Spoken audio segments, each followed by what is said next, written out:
Very good morning students. Sunil sir, PGT economics, Surya school Rewari. कल मैंने आपको कंजम्पशन निकालना बताया था C equal to C bar plus B Y के फॉर्मूले से। आज हम थोड़ा और डिटेल में पढ़ेंगे। S equal to minus S bar के फॉर्मूले से हम यूज़ करना स्टार्ट करेंगे। देखिए, अगर क्वेश्चन में आ रहा है हमारे पास, सबसे पहले इक्वेशन याद रखना, minus S bar plus one minus B Y, और हम लोग S equal to minus C bar भी लगा सकते हैं। जब इनकम ज़ीरो है तब कंजम्पशन हो रहा है तो वो ऑटोनॉमस माना जाएगा, सेविंग हो जाएगी नेगेटिव, इसी पॉइंट पे सिर्फ। तो saving is equal to income minus consumption, हमको सबको पता है। क्वेश्चन ये होगा, सी बार दे रखा होगा आपको 60, एमपीसी जो होता है बी से डिनोट करते हैं इसको हम, वो है हमारे पास 0.5, मतलब 1 रुपये में से 50 पैसे कंज्यूम कर रहा है। और इनकम जो लेवल दे रखी है वो उनको दे रखी है 5000। तो आइए इसको सॉल्व करने की कोशिश करते हैं हम लोग। सबसे पहले इक्वेशन लगा लीजिएगा, S equal to minus S bar plus one minus B Y, ये इक्वेशन हो जाएगी हमारी। फ्रेमिंग करना देखिएगा ध्यान से कैसे करेंगे। अब हमारे पास इक्वेशन दे रखी है S equal to minus S bar plus one minus B Y. सबसे पहले ऑटोनॉमस सेविंग्स -60 लिख दीजिएगा, ठीक है। देखो क्यों करा है हमने find saving autonomous consumption is 60 and MPC is 0.5। अब ऑटोनॉमस कंजम्पशन दे रखा है हमारे को, यहाँ हमने -60 कैसे किया, ध्यान से देखिएगा। हमें तो कंजम्पशन दे रखा है और कंजम्पशन का भी नेगेटिव हो सकता है क्या, नहीं। तो क्या करेंगे, इस प्लस सी बार को माइनस से इंटू करेंगे। तो मतलब +20 को अगर मैं माइनस से इंटू कर, देखो मैंने बताया ना, जब इनकम ज़ीरो है कंजम्पशन हो रहा है तो सेविंग क्या हो जाएगी, पहले पॉइंट पे, इसी पॉइंट पे नेगेटिव, ठीक है। तो माइनस से इंटू कर देंगे तो क्या बन जाएगा, -20, ठीक है। तो हम लोग यहाँ पर 60 वैल्यू ली तो हो गया -60 प्लस, ध्यान रखना M P C plus M P S होते हैं इक्वल टू 1, ठीक है। अगर, और इसमें क्या ज़रूरत है हमारे को, 1 माइनस बी को क्या कहते हैं हम लोग, बताया था कल मैंने आपको, एम पी एस।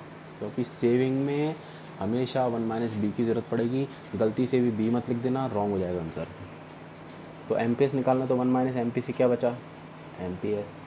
तो 1 माइनस 0.5 दे रखा है, मतलब 1 रुपये में 50 पैसे खा लिए तो 50 पैसे सेव कर लिए, तो 1.5 आ गया। अब मत करना 1 माइनस, ये हो चुका है। वाई, आप वाई का क्या करोगे, सिंपल सी बात है। तो 1 माइनस 0.5 मैंने डायरेक्ट भी लिख दिया है, चाहो तो आप ऐसे भी कर सकते हैं। तो 1 माइनस 0.5, तो हम लोग 0.5 हमने निकाल लिया, तो हम लोग लिख देते हैं 0.5। वाई कितनी है हमारे पास, 5000। तरीका ध्यान में रखना कि इसमें हमेशा माइनस सी बार या माइनस एस बार ही लगेगा, क्लियर है।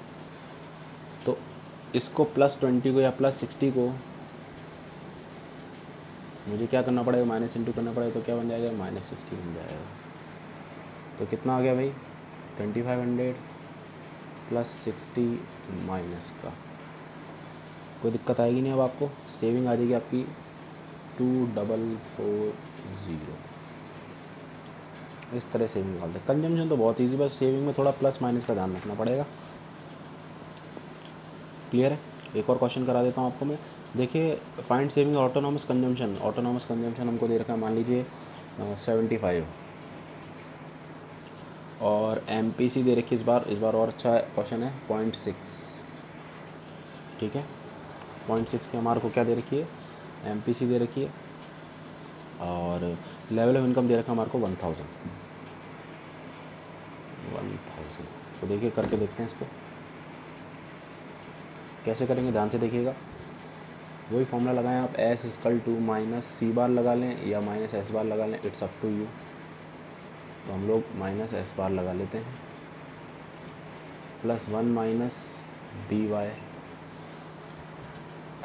हो जाएगा। ये तो बहुत इजी है, 75 प्लस का दे रखा है, तो क्या करो, बस सेविंग में यही ध्यान रखना है। पहली वाली वीडियो देखेगा, उसमें कंजम्पशन भी निकाल रखा है, इनटू माइनस कर दो, क्योंकि इस पॉइंट पे नेगेटिव होगी। तो कितना बन जाएगा, -75 plus 1 minus B, 1 minus 0.6, Y कितनी है, 1000। क्योंकि M P C plus M P S किसके इक्वल होती है 1 की। हमें ज़रूरत किसकी होती है एम पी एस की, मार्जिनल प्रोपेंसिटी टू सेव। तो 1 माइनस 0.6 कितना हो गया भाई 0.4, तो -75 प्लस 0.4 1000 से इंटू कर दीजिए, कितना आ गया 400 प्लस 75 माइनस का कितना आ गया answer 325। This is the savings. Rupees लगाना मत भूलना। क्लियर है, आए समझ में, देख लीजिए एक बार इसको। नेक्स्ट हम करते हैं, हमने बहुत सारे कॉन्सेप्ट पढ़े हैं, हम पढ़ लेते हैं A P C A P S. काफ़ी बार क्वेश्चन आते ही हैं इसके। ए पी सी का फॉर्मूला होता है सी अपॉन वाई। सबसे पहले इसकी डेफिनेशन अगर पढ़ें तो सिंपल सी बात है। पहले तो देखिए प्रोपेंसिटी टू कंज्यूम बता देता हूँ मैं आपको। प्रोपेंसिटी मतलब प्रपोर्शन। तो propensity to consume refer to the schedule which shows the level of consumption at different level of income. ठीक है, तो प्रोपेंसिटी टू कंज्यूम का मतलब एक ऐसा स्केड्यूल, जो हमारे को दो चीज़ें बताता है। विच shows the level of consumption at different level of income. Which shows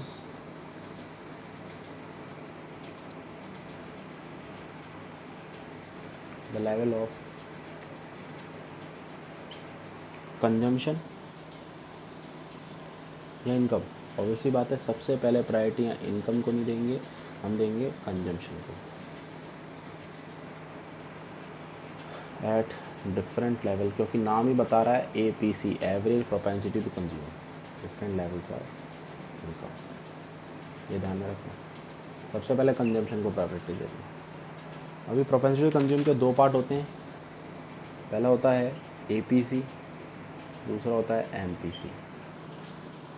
तो ए पी सी का सिंपल है ratio between consumption and total income, total consumption and total income. A P C का फॉर्मूला बनता है C upon Y. A P C का formula क्या बनता है सी अपॉन वाई, सिंपल सी बात है।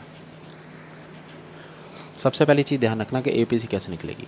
तो ए पी सी का हमने फॉर्मूला क्या लगाया सी अपॉन वाई, ये सबसे पहले ध्यान रखना। तो प्रोपेंसिटी टू कंज्यूम मतलब एक ऐसा स्केड्यूल जो हमें क्या बता रहा है, लेवल ऑफ कंजम्पशन बता रहा है, डिफरेंट लेवल ऑफ इनकम। इसको सिंपल भाषा में ध्यान से देखिएगा। प्रोपेंसिटी टू कंज्यूम दो पार्ट में डिवाइड है।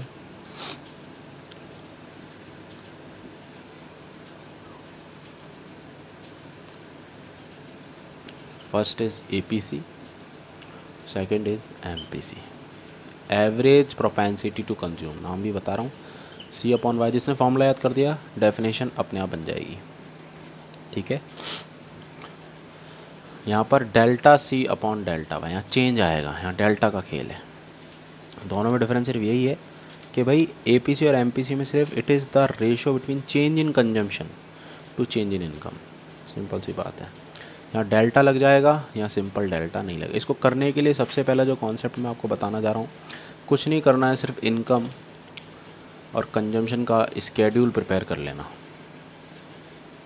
फॉर्मूला बता दिया आपको, ए पी सी का क्या है सी अपॉन वाई और एम पी सी का है delta C upon delta Y. Propensity to consume बता रहा हूँ, इसके अलावा दिमाग में कुछ और सेट मत करना। तो 0, 10, 20 वो स्केड्यूल मास्टर स्केड्यूल है, उसको याद कर लेना। This is the master schedule, golden point में डाल देना इसको।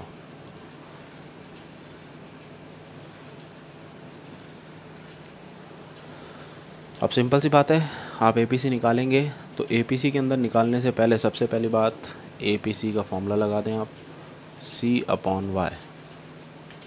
दो तरीके से कर सकते हैं। तो सी अपॉन वाई 20/0 कितना हो गया इन्फिनिटी, दोनों ही बता दूंगा मैं आपको एक साथ।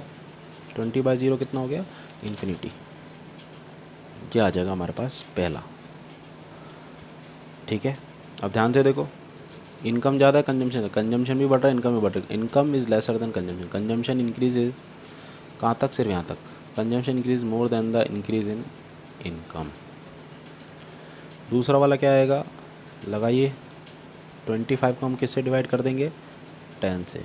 तो 25 को अगर हम 10 से डिवाइड कर देते हैं तो आंसर कितना आएगा हमारे पास 2.5।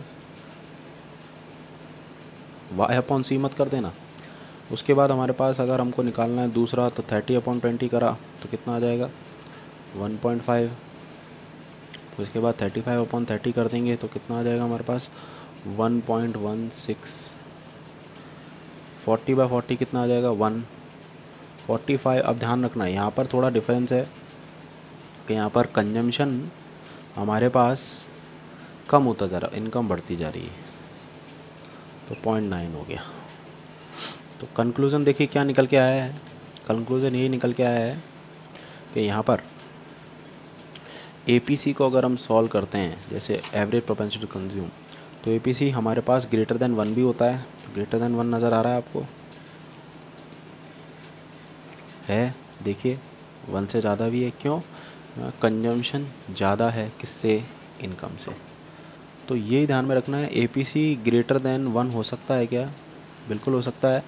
मतलब अगर इसका स्केड्यूल बनाए तो स्केड्यूल से ध्यान रखना, इनकम यहाँ आ जाएगी और कंजम्पशन इधर चला जाएगा। ये आपको पता ही होगा, ब्रेक इवन पॉइंट कहते हैं, बार बार बता रहा हूँ मैं आपको। ब्रेक इवन पॉइंट होता है ये, जहाँ सेविंग क्या हो जाती है 0। तो यहाँ देखिए C is greater than Y।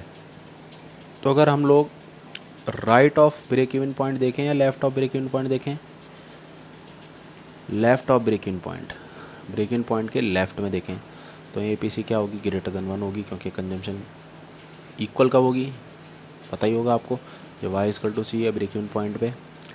और हम लेफ़्ट देखेंगे, अब राइट देखेंगे, राइट देखेंगे जहाँ income is greater then consumption. तो यहाँ एपीसी 3 कंडीशन बता दी मैंने आपको। एपीसी ग्रेटर दैन 1 भी हो सकता है, एपीसी इक्वल टू 1 भी हो सकता है, एपीसी लेसर दैन 1 भी हो सकता है। टेबल बना लेना, उससे सारे आंसर मिल जाएंगे आपको, ठीक है। जितना ज़्यादा इनकम बढ़ेगी एपीसी फॉल होती जाएगी। तो सारा खेल इस टेबल का ही है बस। क्लियर है? सिर्फ एपीसी का ही ध्यान रखना है आपको कि टेबल बना ली, एपीसी का कंक्लूज़न आ जाएगा, ये डायग्राम आ जाएगा, ये इसके 3 कंक्लूज़न। इसको कहते हैं BEP, ब्रेक इवन पॉइंट। तो ग्रेटर देन 1 भी हो सकता है, इक्वल टू 1 भी हो सकता है और लेसर देन 1 भी हो सकता है। हो जाएगा। अभी देखिए इसके बाद हम लोग MPC भी निकाल के बताता हूँ मैं आपको। डायग्राम सेम ही रहेगा। अब MPC का हमेशा ध्यान रखना, इसमें फॉर्मूला देखो मैंने क्या बताया था, delta C upon delta Y, delta C upon delta Y. तो डेल्टा C कैसे निकालोगे? 20 से पहले क्या मान लें, 2 तरीके से कर सकते हैं। 20 से पहले मान लो या तो सेम मान लो, 0 से पहले भी क्या मान लो 0, 20 माइनस 0 0, 0 माइनस 0 0, ये ब्लैंक हो जाएगा, ठीक है। इससे पहले देखना है, सेम मान सकते हो या 0 भी मान सकते हो, आपकी इच्छा है। 2 तरीके से कर सकते हैं हम लोग। अब 25 माइनस 20 कर दिया तो कितना आ गया हमारे पास, डेल्टा C सबसे पहले 5। एक बता देता हूँ मैं आपको, डेल्टा C कितना आ गया हमारे पास 5। डेल्टा Y 10 माइनस 0 कितना हो गया, डेल्टा Y 10। आंसर आ गया हमारे पास 0.5 आ जाएगा। हर जगह देखिएगा 5-5 का ही डिफरेंस आ रहा है, हर जगह देखिएगा 5-5 का डिफरेंस आ रहा है, हर जगह देखिएगा 5-5 का डिफरेंस आ रहा है, बता दिया मैंने आपको। यहाँ पर भी हर जगह ही 10-10 का डिफरेंस आ रहा है, इसलिए इसको लीनियर कहा जाता है, क्योंकि नहीं तो कर्व C का ऐसे बनता, बल्कि C का कर्व बन कैसे रहा है, ऐसे। तो ये नहीं बन सकता, हमारा ये वाला बन रहा है। क्यों बन रहा है? क्योंकि लीनियर डिफरेंस देखो दूसरे का निकालते हैं। तो हमने क्या किया अभी, 25 माइनस 20 कर दिया, 10 माइनस 0 कर दिया। अब 30 माइनस 25 कर देते हैं हम लोग, 5 आ गया। वही जैसे हमने MU निकाला था। 20 माइनस 10 कितना आ गया, 10। हर जगह आ जाएगा 0.5 0.5 0.5। ये MPC निकल गया आपका। क्लियर है? इस तरीके से भी क्वेश्चन हो जाते हैं। अब इसका जो रेंज होती है, इसकी MPC की जो रेंज होती है वो होती है 0 to 1, 0-1 के बीच में होती है, ठीक है। अगर हम सारी की सारी इनकम, एडिशनल इनकम सारी की सारी खर्च कर दें, स्पेंड कर दें, ठीक है। जैसे अभी मैं देखता हूँ आपको, एडिशनल इनकम हमारे पास कितनी है, 10 आ रही है, तो 10 की 10 हम सारी खर्च कर दें, सारी की सारी हमने मान लीजिए स्पेंड कर दी, 10 के 10 स्पेंड कर दी, तो एमपीसी क्या हो जाएगी, एमपीसी का भी तो एक खेल है, तो ये ध्यान में, एमपीसी हो जाएगी 1, एमपीसी क्या हो जाएगी 1, ये ध्यान में रखना। अगर हम सारी की सारी एडिशनल इनकम अगर हम क्या कर देते हैं, स्पेंड कर देते हैं, खर्च कर देते हैं, तो हमारी एमपीसी क्या हो जाएगी 1, ये ध्यान में रखिएगा आप।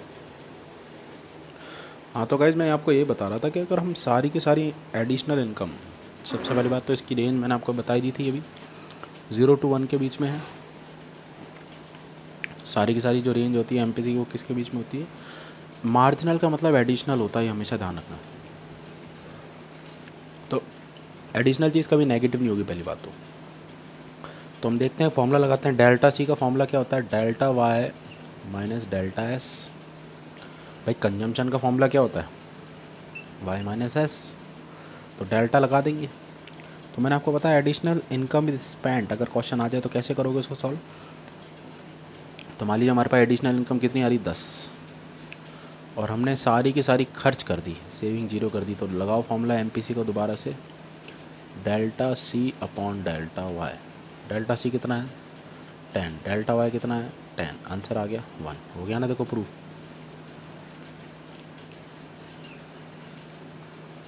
तो पहली वैल्यू कितनी आ गई 1।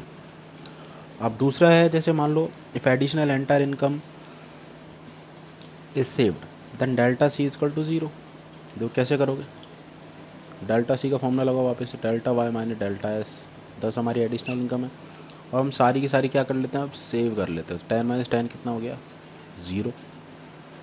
दोबारा फॉर्मूला लगाओ, delta C upon delta Y, delta C कितना है हमारे पास 0, डेल्टा वाई हमारे पास 10, आंसर कितना आ गया 0। तो लीजिए प्रूव हो गई वैल्यू कि एमपीसी की वैल्यू कितने के बीच में होती है, 0 और 1 के बीच में। अब डायग्राम का कैसे देखोगे, सिंपल सी बात है, वही यहाँ आ जाएगी आपके पास इनकम, यहाँ आ जाएगी आपके पास कंजम्पशन, ठीक है। तो हम लोग सबसे ज़्यादा प्रायोरिटी किसको दे रहे हैं, कंजम्पशन को। तो आपको दोनों चीज़ों में सबसे बेस्ट आप क्या बना दो, कंजम्पशन ही बना दो, तो हम लोग कंजम्पशन ही बना देते हैं। तो इनकम का डायग्राम है, this is income and this is consumption, तो कंजम्पशन को प्रायोरिटी देनी है आपको, ठीक है। कैसे करोगे, कर तो दोनों भी सकते हो आप, ऐसी कोई दिक्कत नहीं है। कंजम्पशन बना दिया, इनकम यहाँ ले ली, प्लॉट कर देना कि इनकम 0 है, कंजम्पशन कितना है 20, लीजिए मार्क कर दिया 1, या कंजम्पशन आ जाएगा। फिर इनकम कितनी है 10, कंजम्पशन कितना है 25, तो इस तरह से कंजम्पशन की लाइन आती नज़र आएगी, क्लियर है। अब आपको एपीसी सॉल्व करना है, तो एपीसी कैसे करोगे, यहाँ लगाओ formula C upon Y, income के बेसिस पे करना है, इनकम अलग कंजम्पशन अलग बता दिया मैंने आप लोगों को, दिस इज़ कंजम्पशन। अब एपीसी करना है तो फॉर्मूला लगा दो सी अपॉन वाई, किसी का भी निकाल के बता दो, सी अपॉन वाई एक का ही, तो एक का ही निकाल देते हैं हम लोग। ब्रेक इन पॉइंट क्या आ जाएगा, कैसे निकालोगे 140/40 इक्वल टू 1। फिर आगे बढ़ेंगे तो कितना आ जाएगा 0.9, और इस साइड जाएंगे तो कितना आ जाएगा 1.16। तो किसी का भी सॉल्व करके दिखा देना, ये एपीसी हो जाएगा। अगर एमपीसी सॉल्व करना है तो सबसे पहले बात वही सेम टू सेम प्लॉटिंग यही रहेगी, डायग्राम यही रहेगा, फॉर्मूला लगेगा delta C upon delta Y, किसी का भी निकाल के बता देना। डेल्टा सी कितना आ रहा था हमारे पास 5/10, दिस इज़ 0.5। रेंज कितनी होती है एमपीसी की 0 to 1, दिमाग में सेट कर लेना, बता दिया है कैसे कि भाई एडिशनल इनकम सारी की सारी हम क्या करें कंज्यूम कर लें, तो आ जाएगा आपके पास इस तरीके से, और एडिशनल इनकम हम सारी की सारी क्या कर लें सेव कर लें, तो आंसर आएगा। तो इसलिए रेंज कितनी होगी इसकी 0 और 1 के बीच में ही होगी। ये आपका एमपीसी हो गया। फॉर्मूले का बहुत इंपॉर्टेंट रोल है भाई, थोड़ा बहुत कॉन्सेप्ट लगाना है, टेबल यही रखनी है आपको, ये मास्टर स्केड्यूल है जो शुरू से बता दे रहा हूँ। एडीएस के इक्विलिब्रियम में भी ये काम में आएगी, ऑटोनॉमस इन्वेस्ट सेविंग के इक्विलिब्रियम में ये काम में आएगी, और ये भी आएगी।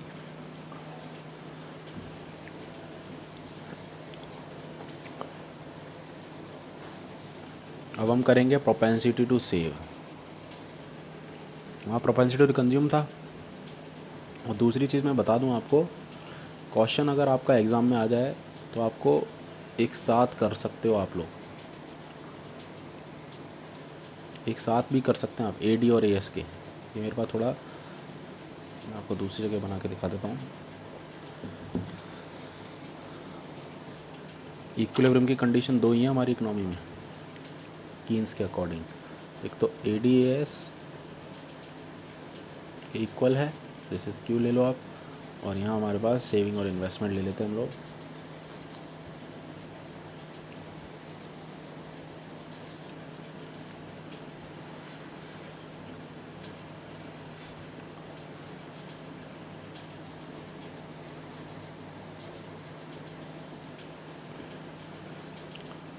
देखिए सेविंग हो गया इन्वेस्टमेंट के इक्वल, यहाँ इनकम आ जाएगी आपकी, यहाँ हम लोग ले लेंगे सेविंग स्लैश इन्वेस्टमेंट, यहाँ आ जाएगा AD/AS। ये जो पॉइंट है हमारे पास एक्स एंटे, सारा खेल प्लान्ड ही होता है, ये एक्सपोज्ड है, यहाँ सेविंग ज़्यादा है इन्वेस्टमेंट कम है, पर इसको भी हम लोग प्लान्ड ही कहेंगे और वापस इसी पे आएंगे। तो क्वेश्चन आ सकता है कि इफ़ एक्स एंटे सेविंग, इस साल वैसे बोर्ड में क्वेश्चन आया था कि भाई if ex ante savings is lesser than और ग्रेटर देन है। इफ़ एक्स एंटे सेविंग अगर मान लीजिए ग्रेटर देन है तो उस कंडीशन में क्या बनेगा क्वेश्चन। तो ऐसे भी क्वेश्चन आ जाते हैं हमारे पास, तो फिर से वही प्लानिंग करेगा प्रोड्यूसर, क्योंकि लॉस में तो कोई प्रोड्यूस करेगा नहीं। दिमाग लगाइए आप कि लॉस में कोई प्रोड्यूस करके खुश रहेगा। तो एक क्वेश्चन मैं आपको बता देता हूँ, इस साल बोर्ड्स में भी आया ये।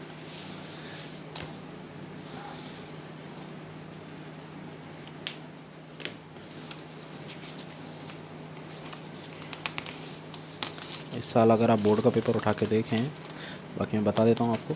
If ex ante savings and ex ante investment are always equal, ठीक है, डिफेंड और रेफ्यूट। तो एक्स एंटे कहाँ तक है आपको तो बताया, यहाँ तक है, पर फिर मैं बोलूँगा ये तो एक्सपोज होता है, पर ये प्लान्ड भी होता है और अनप्लान्ड भी होता है। यहाँ तक तो अनप्लान्ड हो गया, देखो सेविंग ज़्यादा चलेगी, इन्वेस्टमेंट कम हो गया, कंज्यूमर ज़्यादा सेव कर रहा है और प्रोड्यूसर ज़्यादा प्रोड्यूस करने में लगा हुआ है कॉन्स्टेंट रेट से। तो बोलता है कि x ante saving and ex ante investment और ऑलवेज इक्वल, हमेशा इक्वल रहते हैं क्या ये? तो आंसर फॉल्स होगा। क्यों? क्योंकि रीज़न बीइंग क्या है, यहाँ पर तो एक्सपोज होता है, सेविंग ज़्यादा इन्वेस्टमेंट कम है। तो मैंने अभी बताया था आपको, उस दिन भी बताया था, ये प्लान्ड भी होता है और अनप्लान्ड भी होता है। आप दिमाग लगाओ भाई, आपने मान लीजिए कोई इकनॉमी में आप कोई बिज़नेस कर रहे हो, आप सेविंग कर रही है पब्लिक, फिर भी आप बनाते चले जाओगे क्या? नहीं, आप वही चीज़ बनाओगे जहाँ तक आपका पूरा इक्विलिब्रियम आ जाएगा। सारा खेल सिर्फ ई पॉइंट का ही होता है, दिमाग में सेट कर लेना। वापस से प्रोड्यूसर किस पे रिवर्ट करेगा? इस पॉइंट पे। तो स्टेटमेंट फॉल्स है। Ex ante saving are always equal to ex ante investment only when the economy is in equilibrium, E point तक इक्वल रहेंगे। हाँ, मान लीजिए कभी कार जैसे एक्स एंटे इन्वेस्टमेंट कभी कार छोटा पड़ गया, देखिए इन्वेस्टमेंट कम पड़ गया, सेविंग ज़्यादा आ गई, तो उस कंडीशन में प्रोड्यूसर फिर से प्लानिंग करेगा। भाई उसके रिसोर्स अंडर एम्प्लॉयड हो जाएंगे ना, इन्वेस्टमेंट तो करे जा रहा है वो, सेविंग पब्लिक ज़्यादा कर रही है, खरीद ही नहीं रही है, तो वापस से वही गुड्स बनाएगा वो, क्योंकि यहाँ पर स्टॉक उसका पाइल अप हो जाएगा। तो ये दो कंडीशन है इकनॉमी में इक्विलिब्रियम की, ध्यान रखना, बहुत इंपॉर्टेंट क्वेश्चन है ये। इस तरीके से सॉल्व होगा ये। क्लियर है यहाँ तक? चलिए अब आगे बढ़ते हैं। अब मैं आपको बताता हूँ propensity to save.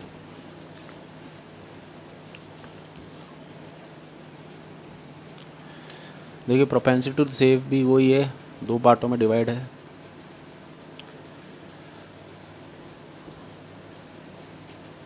First is APS, second is MPS। वही फॉर्मूला S/Y, यहाँ डेल्टा S/डेल्टा Y।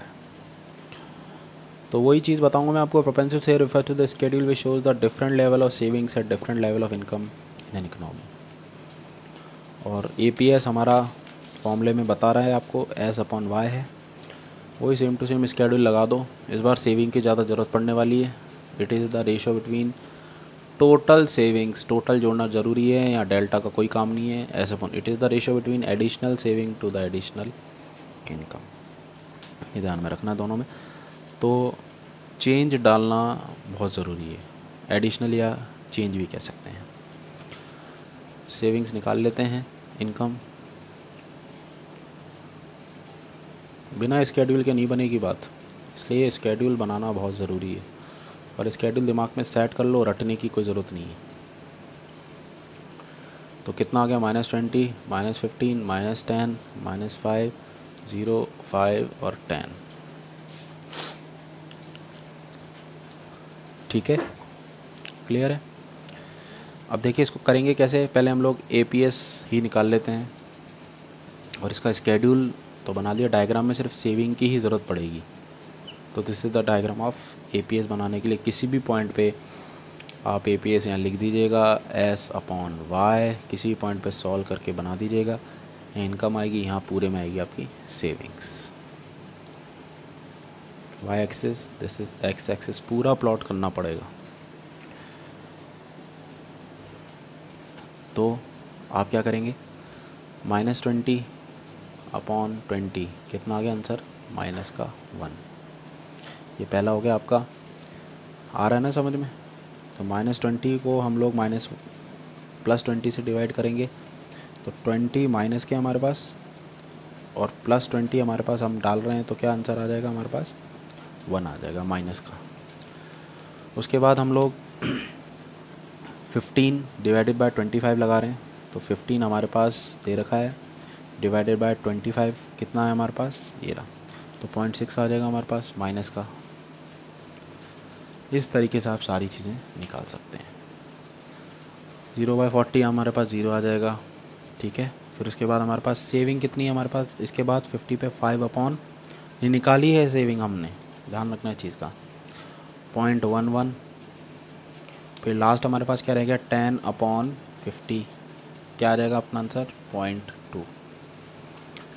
ये इस तरीके से सॉल्व हो जाएगा हमारा। फिर अगर हम इसका भी निकालें तो 10/30 कितना हो जाएगा हमारे पास, माइनस का 0.3। कर सकते हो ना। सेविंग ऊपर रखनी है, बस ये ध्यान रखना। उसके बाद क्या आ जाएगा, माइनस का 0.142। ये हमारे पास सेविंग्स हो गई। APS निकाल लिया हमने S/Y करके। ठीक है, APS क्या 0 हो सकता है क्या, बिल्कुल हो सकता है, जब इनकम कंजम्पशन के इक्वल हो जाएगी। तो APS कैन बी 0, APS 0 हो सकता है। APS क्या कभी पहली प्रॉपर्टी APS कैन बी 0, तो पहली प्रॉपर्टी हो गई। दूसरी है जिसमें स्केड्यूल में देखो और क्या नज़र आ रहा है आपको, APS कभी 1 नहीं हो सकता, बिल्कुल नहीं हो सकता। APS can never be 1। और क्यों नहीं हो सकता, क्योंकि इनकम कभी सेविंग के इक्वल नहीं हो सकती। कि मतलब आप जितना कमा रहे हैं उतना ही आपने सेव कर लिया, ऐसा हो ही नहीं सकता। कुछ ना कुछ तो कंजम्पशन करना ही पड़ेगा। ठीक है, दूसरी चीज़, तीसरी प्रॉपर्टी, APS कभी भी ग्रेटर देन 1 नहीं हो सकती, क्योंकि आपकी सेविंग क्या इनकम से ज़्यादा हो सकती है क्या, नहीं। It is because that savings can not be more than the income, but APS can be negative, negative ज़रूर हो सकती है। नेगेटिव हो रही ना इन पॉइंट पे, क्यों हो सकती है, APS can be negative. Fourth property, APS can be negative क्यों हो सकती है बताओ, क्योंकि कंजम्पशन ज़्यादा हो रहा है किससे, इनकम से। देखो यहाँ कंजम्पशन ज़्यादा कर रहे हो ना इनकम से, इसलिए APS क्या हो गई, नेगेटिव। तो 4 प्रॉपर्टी बता दी। APS 0 याद करनी पड़ेगी देखो भाई, और टेबल देख के करनी पड़ेगी। APS कभी 1 नहीं हो सकती, क्यों नहीं हो सकती, रीज़न बता दिया है, क्योंकि इनकम सेविंग से कभी भी इक्वल नहीं हो सकती, नॉट पॉसिबल। इसलिए APS राइजेज होती है, देखो बढ़ रही है, माइनस से 0 हो गई, फिर थोड़ा प्लस में जा रही है, क्योंकि सेविंग बढ़ रही है इनकम बढ़ने से। ठीक है, तो 5वीं प्रॉपर्टी आपकी क्या बन जाएगी, APS rises with the rise in income. In properties को लिख लीजिएगा। यहाँ आप कोई भी पॉइंट सॉल्व करके बता दीजिएगा। यहाँ सेविंग 0 है, पता ही होगा आपको।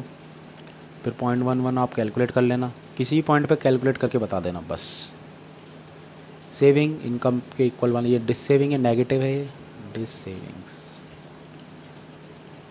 क्लियर है यहाँ तक, ये आपका APS का हो गया।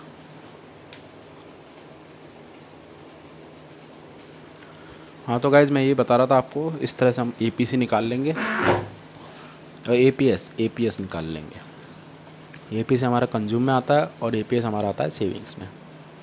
डायग्राम को बता दिया है, dissaving, no saving. Saving क्या है पर 0, ये आप शेड कर दीजिएगा थोड़ा, दिस इज सेविंग। ध्यान रखना भाई, ब्रेक इवन पॉइंट वो होता है जब इनकम कंजम्पशन इक्वल और सेविंग क्या हो 0, that is break even point. Micro में डिफरेंट होता था, प्रोड्यूसर वहाँ से प्रॉफिट अर्न करना स्टार्ट करता था, यहाँ भी वैसा ही है कुल, पर पूरी इकोनॉमी की बात हो रही है। तो ये ध्यान रखना, एक नंबर में आ जाता है कोई क्वेश्चन कि भाई क्या होता है ब्रेक इवन पॉइंट। तो एपीएस 0 भी हो सकती है, बिल्कुल हो सकती है। कहाँ हो रही है 0? जब इनकम कंजम्पशन के इक्वल है। टेबल देखना, उस हिसाब से कंक्लूजन सेट बैठ जाएंगे।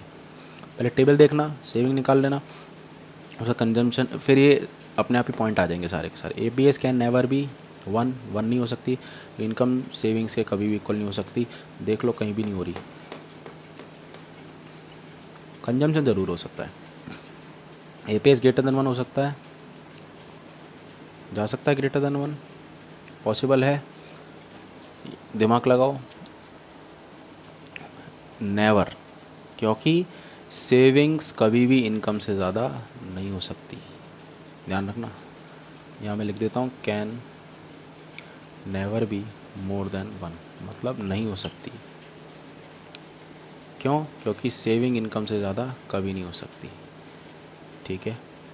Savings can not be more than income, इसलिए क्रॉस लगा दिया पर, ऐसा हो ही नहीं सकता कभी भी,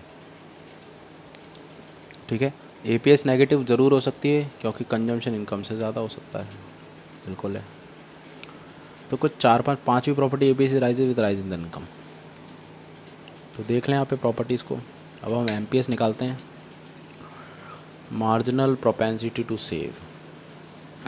देखिए एडिशनल चीज़ कभी नेगेटिव नहीं होगी, तो एमपीएस का एक और कॉलम बना देते हैं, MPS equal to delta S upon delta Y, ठीक है। कैसे करेंगे एमपीएस को, ध्यान से देखिएगा। अगर एमपीएस निकालना है तो वही सेम टू सेम फॉर्मूला लगाएं आप, delta S upon delta Y. Delta S कितना है हमारे पास -20, वही सेम टू सेम -20 अपॉन -20। अपने पास या तो 0 ले लो या इन्फिनिटी ले लो, तो यहाँ डैश आ जाएगा। सेम टू सेम भी मान सकते हैं, -20 से पहले -20 मान लो और 0 से पहले भी अपन को मान लो 0, सेम मान सकते हैं, ठीक है। ये ध्यान में रखना है सबसे पहली बात, क्योंकि जब तक आपको ये पता नहीं रहेगा तब तक पॉसिबल हो ही नहीं पाएगा चीज़ें। और -15 -20 माइनस माइनस कैंसिल हो गया, प्लस बन गया तो 5 हो गया। एडिशनल चीज़ कभी नेगेटिव नहीं हो सकती। 10 - 0 कितना हो गया 10.5, हर जगह 0.5 ही आएगा, आप कर लें चाहे तो। 0 माइनस के 5, माइनस माइनस कैंसिल हो गया, 5 - 0 5, 50 - 40 10। मैक्स से स्टूडेंट है, कोई दिक्कत आएगी नहीं आपको, ठीक है।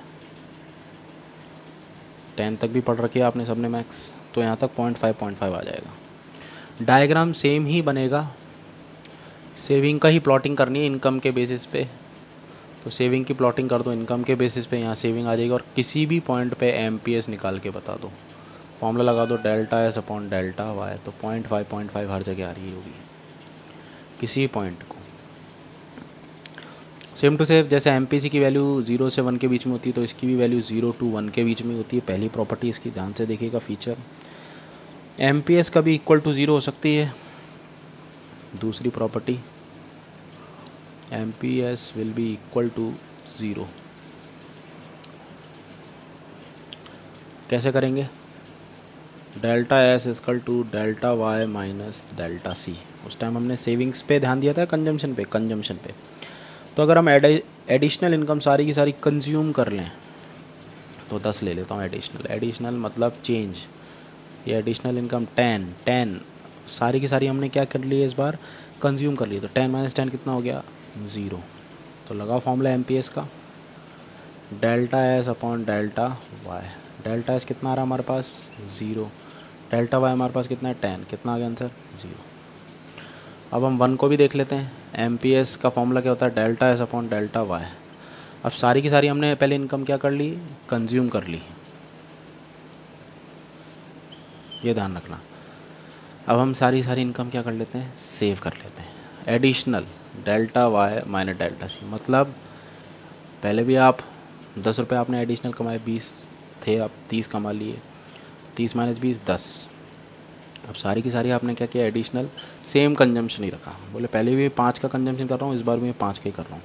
तो हमने क्या करना है, इस बार सारा का सारा एडिशनल हमने क्या करना है, सेव कर लेना है। ठीक है, तो एडिशनल 0 हो गया मान लीजिए। पहले ही 5 कर रहे थे एडिशनल, अभी ही 5 कर रहे हैं एडिशनल, तो 5 माइनस 5 0, 10 माइनस 0 कितना हो गया यहाँ पर 10। लगाइए साहब MPS का फॉर्मूला, डेल्टा एस कितना है हमारे पास 10, डेल्टा वाई कितना है हमारे पास 10, आंसर कितना आ गया 1।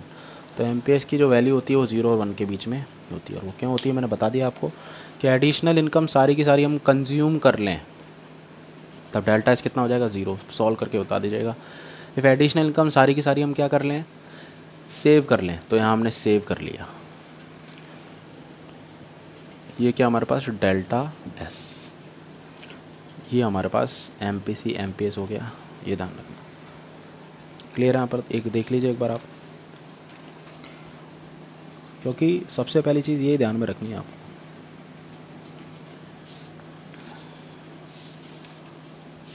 क्योंकि जब तक ये चीज़ आप ध्यान में नहीं रखेंगे तब तक ये बात बनेगी नहीं। क्लियर है, this is the difference of MPC MPS APC APS। और क्योंकि अगर 1 नंबर का क्वेश्चन आ जाता है, पहले तो बताओ APS क्या 1 से ग्रेटर देन हो सकता है? हो सकता है 1 से ग्रेटर देन? नहीं हो सकता, क्योंकि सेविंग कभी भी इनकम से ज़्यादा नहीं हो सकती। APC plus APS equal to 1 करके दिखाना है, कर लोगे? C/Y प्लस APS का फॉर्मूला क्या होता है, S/Y, कंजम्पशन सेविंग इनकम जोड़ दो y के 1, हो गया प्रूफ। इस तरह से MPC प्लस MPS किसके इक्वल होता है 1 के, तो delta C delta Y plus delta S delta Y कितना हो गया, डेल्टा Y/डेल्टा Y, आंसर आ गया 1। ये लीजिए, इस तरह से प्रूव हो जाएगा। So this is APC APS का सारा रिलेशन बता दिया मैंने आप लोगों को। ठीक है, ध्यान रखना, प्रॉपर्टीज़ का ध्यान रखना, 0 और 1 के बीच में आएगा। MPC हमेशा सबसे पहली बात 1 कब होगी, MPC 1 तभी होगी जब सारे की सारी हम एंटायर एडिशनल इनकम स्पेंड करते हैं। MPS 1 कब होगी, जब हम लोग सारी की सारी एडिशनल इनकम सेव कर लें। ध्यान रखना है चीज़ का, फॉर्मूला लगा लेना, सही तरीके से हो जाएगा। नेक्स्ट टॉपिक है आपके पास इन्वेस्टमेंट मल्टीप्लायर।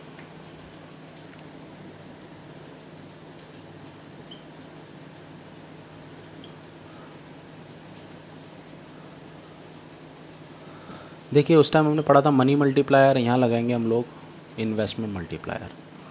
अब होता क्या है, इसको डिनोट करते हैं हम लोग कैपिटल के से, सेम टू सेम। गलती मत करना, वो मनी मल्टीप्लायर था, वहाँ फॉर्मूला लगता है K=1/LRR, और यहाँ लगेगा इन्वेस्टमेंट मल्टीप्लायर। ठीक है, यहाँ फॉर्मूला है हमारे पास डेल्टा Y/डेल्टा I। अब होता क्या है, ध्यान से देखिए, investment multiplier is the ratio between change in income to the initial change in investment expenditure. मतलब कि ये ऐसा रिलेशन बताता है कि भाई investment number of time income increase होगी due to the increase in investment. कैसे, कि भाई मैं 100 करोड़ लगा रहा हूँ इन्वेस्टमेंट में और मेरा मल्टीप्लायर 2 है, तो मेरी इनकम कितनी आएगी 200 करोड़। ध्यान से समझिएगा, इन्वेस्टमेंट मल्टीप्लायर पहली बात तो डेल्टा के बेसिस पे होता है, चेंज के बेसिस पे होता है। ठीक है, पहले आपने 200 लगा, इस बार आपने 300 लगा दिए, तो 300 माने 200 एडिशन कितना लगा है 100। तो सबसे पहली बात तो ये ध्यान में रखनी है आपको कि एडिशनल का सारा खेल है। ठीक है, तो इन्वेस्टमेंट मल्टीप्लायर मतलब it is the ratio between their is an increase in income more than the additional increase in investment. Additional word जोड़ना ज़रूरी है। तो मैं ये आपको बता रहा हूँ कि investment multiplier change in income is multiplier change in investment. It explain the number of times income increases due to increase in investment. ठीक है, if there is an increase in income, ठीक है, is more than the increase in investment. चलिए देखिए करते हैं इसको solve. मान लीजिए हमारे पास के की वैल्यू दे रखी है हमारे को 2, ठीक है। मैं अभी प्रूव करूँगा आपको कैसे होगा ये। उसके बाद हमारे को मान लीजिए डेल्टा आई दे रखा है हमारे पास 100 करोड़। तो सबसे पहली बात फॉर्मूला देखिए हमारे पास क्या है, K is equal to delta Y upon delta I. सबसे पहले फॉर्मूला है हमारे पास, तो K is equal to delta Y upon delta I हमने फॉर्मूला लगा लिया है। हमारे पास इन्वेस्टमेंट मल्टीप्लायर का जो बेसिक कॉन्सेप्ट है, इन्वेस्टमेंट मल्टीप्लायर हमें सिर्फ यही बताता है कि अगर हम 100 करोड़ का इन्वेस्टमेंट करते हैं और हमारा मल्टीप्लायर 2 है, तो कुल मिला के हमारी इनकम 200 करोड़ आनी चाहिए। हमेशा इकनॉमी फॉरवर्ड की तरफ ही भागती है, बैकवर्ड नहीं जाती है, तो ये ध्यान में रखना हमारे को। कैसे करेंगे इसको सॉल्व? फॉर्मूला हमारे पास K is equal to delta Y upon delta I. 2 हमारे पास वैल्यू इसकी है, डेल्टा आई कितना हमारे पास 100 करोड़। डेल्टा वाई तो कोई भी निकाल लेगा, डेल्टा वाई का फॉर्मूला क्या लगेगा, के इंटू डेल्टा आई। तो 100 इंटू 2 कितना आ गया answer, 200 crore. That is multiplier. कि भाई इन्वेस्टमेंट तो इंक्रीज़ हो रहा है, पर उससे कहीं ज़्यादा क्या इंक्रीज़ होनी चाहिए, इनकम। ये ध्यान में रखना। फॉर्मूला देखिए आप क्या लगाया मैंने, K is equal to delta Y upon delta I. सबसे पहला कॉन्सेप्ट यही है, ठीक है। अब आइए इसके 3-4 फॉर्मूले भी हम स्टडी कर लेते हैं। डेफिनेशन ध्यान रखना, there is an increase in income is more than the increase in investment. पहला फॉर्मूला होता है इसका delta Y upon delta I, ठीक है। इसको देखिए प्रूव करते हैं हम लोग, कैसे करेंगे। सबसे पहली बात, दूसरा फॉर्मूला होता है K is equal to 1 upon 1 minus M P C. तीसरा फॉर्मूला होता है K is equal to 1 upon M P S. सबसे पहली बात देखिए डेरिवेशन देखते हैं। डेल्टा वाई हमें पता है, delta S equal to delta I होता है, सेविंग इन्वेस्टमेंट की इक्वल होती है इकोनॉमी में अकॉर्डिंग टू कीन्स। तो मेरे को अगर डेल्टा आई निकालना है या डेल्टा एस निकालना है तो क्या फॉर्मूला लगाता हूँ, delta Y minus delta C. और डेल्टा आई निकालना है तो भी क्या लगाऊंगा, डेल्टा, भाई आपके पास 100 रुपये थे एडिशनल, ठीक है, और आपने एडिशनल कंजम्पशन 50 रुपये का किया, तो आपने इन्वेस्टमेंट कितने का किया, एडिशनल 50 का ही किया, ऑब्वियसली बात है। तो यहाँ फॉर्मूला लगेगा डेल्टा, हमको ये पता है सबसे पहली बात, delta Y minus delta C, ठीक है। तो डेल्टा वाई अपने पास ये दे रखा है, delta Y minus delta C कितना हो गया हमारे पास, डेल्टा आई। सबसे पहला कॉन्सेप्ट तो ये ध्यान में रखना है कि मैंने आपको ये सबसे पहले बताया सेविंग इन्वेस्टमेंट की इक्वल होती है। किसके इक्वल होती है, सेविंग इन्वेस्टमेंट की इक्वल होती है। अब इसको और डिटेल में कैसे पढ़ेंगे, सारे के सारे dividing numerator and denominator by delta Y. सबको किससे इनकम से डिवाइड कर दो, डेल्टा वाई से। तो delta Y upon delta Y, ये वाला फॉर्मूला तो हमने प्रूव कर दिया ये वाला, पर इसके आगे ये वाले और ये वाले फॉर्मूले भी तो प्रूव करने हैं। तो सारी इनकम को डिवाइड करते हैं, delta Y minus delta I हो गया। देखो delta Y upon delta I हो गया। अब सबको हमको किससे डिवाइड करना है, डेल्टा वाई से, क्योंकि हमको दूसरे और तीसरे फॉर्मूले भी प्रूव करने हैं। तो पहला delta Y upon delta Y हो गया। उसके बाद यहाँ पर भी देखो क्या दे रखा है हमको, delta Y upon delta Y minus delta C upon delta Y. ये कैंसिल हो गया, 1 1 हो गया, 1 अपॉन 1। याद करो ये फॉर्मूला किसका है, डेल्टा सी डेल्टा वाई। थोड़ा फ्लैशबैक में जाओ, याद करो ये फॉर्मूला किसका है। सिंपल सी बात है, एमपीसी का ही है। तो पहला फॉर्मूला तो आपको मैं फिर समझा देता हूँ कैसे बनेगा। डेल्टा वाई अपॉन, हमें पता ही होता है delta Y minus delta C, तो delta Y upon delta I बन गया। दूसरे फॉर्मूले में डेल्टा वाई को सबसे डिवाइड कर दो डेल्टा वाई से, delta Y upon delta Y minus delta C upon delta Y, 1 हो गया यहाँ 1। और ये फॉर्मूला किसका होता है, एमपीसी का। अब तीसरा फॉर्मूला कैसे बनेगा, याद होगा आपको, 1 एमपीसी प्लस एमपीएस किसके इक्वल होता है भाई, 1 के, भी प्रूव करके बताया था। अगर हमको एमपीएस निकालना है तो 1 माइनस एमपीसी कर दो, निकल के क्या आएगा आपका एमपीएस। तो ये एमपीएस भी बन गया। तीनों फॉर्मूले बता दिए मैंने आपको, this is the simple derivation. तो तीनों फॉर्मूले होंगे, इस तरीके से इन्वेस्टमेंट मल्टीप्लायर होगा। क्लियर है। अब आइए इसको करते कैसे हैं। फॉर्मूले ध्यान रखना 3 के 3 है। इन्वेस्टमेंट मल्टीप्लायर के। अब इसको करेंगे कैसे, इसकी वैल्यू भी बता दूं मैं। के की जो वैल्यू होती है, जैसे एमपीसी की वैल्यू होती है 0 और 1 के बीच में, एपीसी ज़्यादा हो सकती है, एपीएस 1 से ज़्यादा नहीं जा सकती, 1 एंड इन्फिनिटी। आइए प्रूफ करते हैं, कैसे करेंगे। K equal to 1/1 minus M P C का फॉर्मूला बताया था मैंने आप लोगों को, याद होगा। देखना पड़ेगा क्वेश्चन में दे क्या रखा है हमको। डेल्टा बाय डेल्टा दे रखा तो सिंपल लगा देना, एम पी सी दे रखा तो एम पी सी का यूज़ करना है। तो 1 एम पी सी मान लेता हूँ एक बार मैं 1, तो 1/1 माइनस 1 0, कितना आ गया आंसर, इन्फिनिटी। दूसरा तरीका बताता हूँ, इन्फिनिटी भी चेक करते हैं, तो कर लिए चेक। अब हम कर लेते हैं 1, तो 1 माइनस 0 कर दो, कितना आ गया 1। तो देखिए प्रूव हो गया, मल्टीप्लायर की वैल्यू कितनी होती है, 1 और इन्फिनिटी के बीच में। ध्यान रखना है चीज़ का। 1/1 माइनस एम पी सी, तो 1/MP_S भी होता है फॉर्मूला। ये मल्टीप्लायर है आपका, तीनों फॉर्मूले बता दिए आपको मैंने, डेल्टा वाई और डेल्टा आई के बेसिस पे।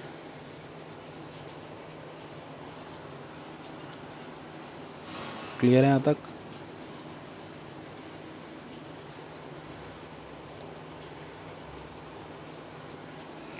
देखिए आप पहले फॉर्मूला देख लीजिए एक बार, और किस तरह से मैंने 1 और इन्फिनिटी प्रूव किया है इसको।